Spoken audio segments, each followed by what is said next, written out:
तो दोस्तों, जिसका हम सभी को बेसब्री से इंतजार था, यानी कल्कि का, उसका ट्रेलर आ गया है। और ट्रेलर देख के मैं एक बात कहना चाहूंगा कि नाग अश्विन सर, आपको 21 तोपों की सलामी ऐसी मूवी हमारे सामने रखने के लिए।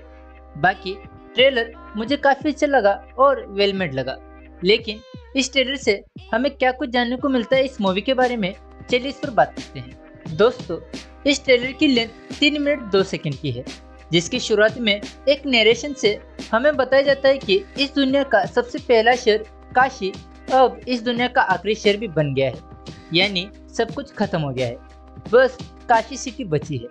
तभी हम एक ट्रैक्टर टाइप एक व्हीकल को देखते हैं जिसके टायर्स नहीं है, उसके नीचे कुछ रॉकेट्स टाइप लगा रखा है, जिस वजह से वो जमीन से थोड़ा ऊपर है।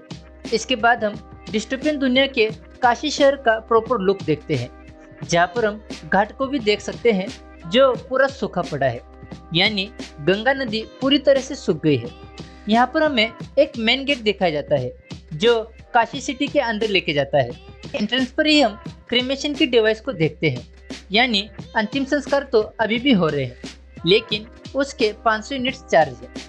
अब यूनिट्स का मतलब आपको पता नहीं है तो आप बुझे एन भरवा का प्रील्यूड देख लीजिए, आपको इस मूवी और ट्रेलर के बारे में और भी ज्यादा जानकारी मिलेगी। खैर, मैं बता देता हूँ, यूनिट्स इस डिस्टोपियन दुनिया की करेंसी है, और अगर आप इस इमेज के आजू बाजू देखोगे तो आपको नजर आएगा कि लोग अब मंदिरों पर भी घर बनाकर रहने लगे हैं। इसके बाद हम एक लड़के को बीमार अवस्था में देखते हैं, और यहाँ पर हमें उसी लड़के को दिखाया जाता है जो अश्वत्थामा के इंट्रोडक्शन की वीडियो में था। वो एक आदमी से ऊपर देखते हुए कहता है कि ऊपर पानी है। वो आदमी कहता है कि पूरी दुनिया से सब छीन लोगे तो सब कुछ तो होगा। तभी हम उल्टा पिरामिड जैसी एक जगह को देखते हैं जिसे कॉम्प्लेक्स कहते हैं, और इसकी तरफ सभी जमीन पर रहने वाले लोग जा रहे हैं। लेकिन अगर आप ध्यान से देखोगे तो इस पिरामिड के नीचे की जमीन गड्ढों जैसी लग रही है, और बाजू के सभी फेंस झुके हुए हैं, यानी इस चीज को कॉम्प्लेक्स वालों ने नहीं बनाया होगा, ये ऊपर आसमान से नीचे गिरी होगी। इसके बाद हम एक स्टेचू को देखते हैं जो लिफ्ट की तरह लोगों को ऊपर लेके जा रहा है, और इसी सीन में हम एक बीम छोड़ने वाली चीज को भी देखते हैं जो हो सकता है कि अर्थ के सारे मिनरल्स और वाटर को ऊपर खींचती हो। इसके बाद हम कॉम्प्लेक्स की सेना के सेनापति को देखते हैं जो सभी को कह रहा है कि बाकी अगर कुछ है तो सिर्फ कॉम्प्लेक्स है।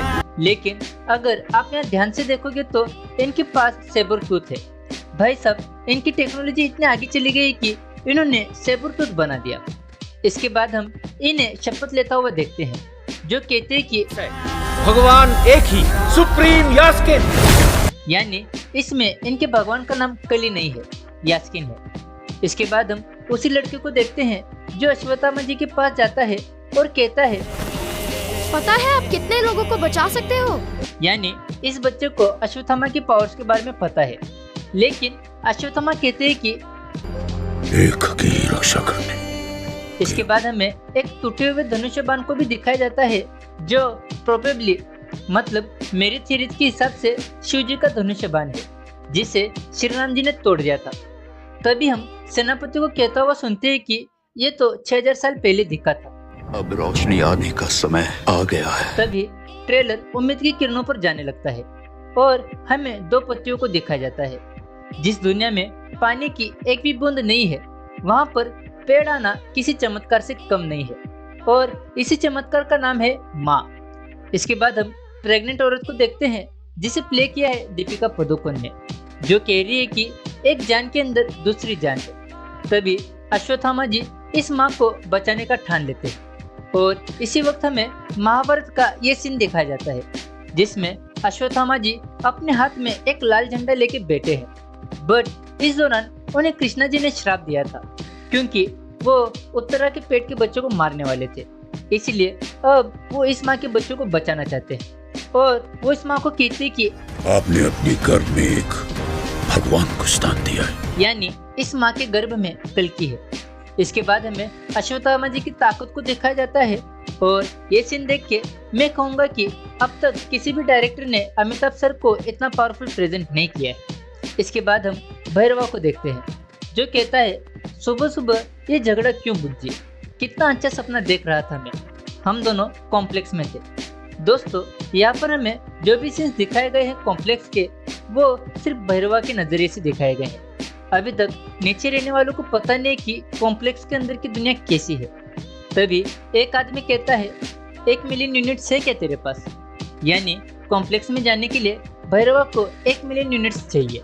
और हम सभी को पता है कि भैरवा कॉम्प्लेक्स के अंदर जाने के लिए कितना डेस्परेट है। इसके बाद हम भैरवा के कुछ सीन्स देखते हैं और उसके प्यार को भी देखते हैं, जो भैरवा को कहती है कि तुम्हें सिर्फ खुद से प्यार है भैरवा। और भैरवा कहता है, इस दुनिया में बस एक ही साइड होती है, खुद की साइड। तभी गुज्जी भैरवा को बाउंटी अलर्ट देती है, जो दीपिका की है।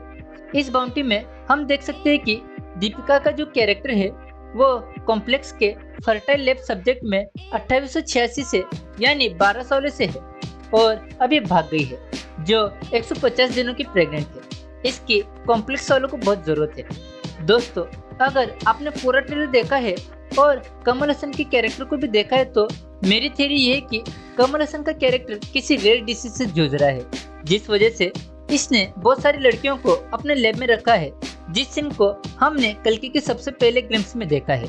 यानी जो विलन है वो इन औरतों के पेट के बच्चों से अपनी बीमारी का इलाज कर रहा है। लेकिन अगर आप इस बाउंड्री को ध्यान से देखोगे तो दीपिका का नाम सम 80 है और पुराणों में कल्कि की माता का नाम सुमति था, यानी सम 80 इज इक्वल टू सुमति।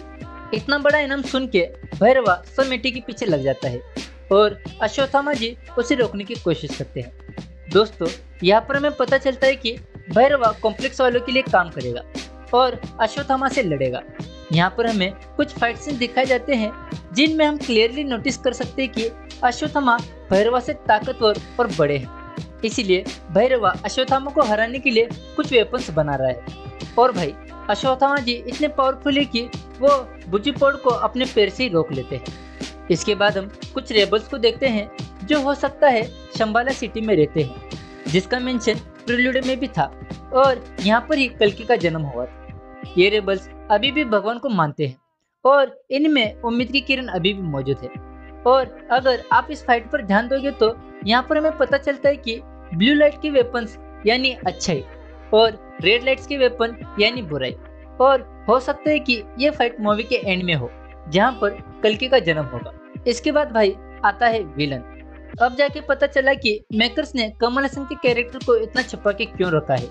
बहुत डरावना है। इस विलन के सर पर हम एक ग्लो स्कार देखते हैं, जो मे भी इसकी बीमारी हो।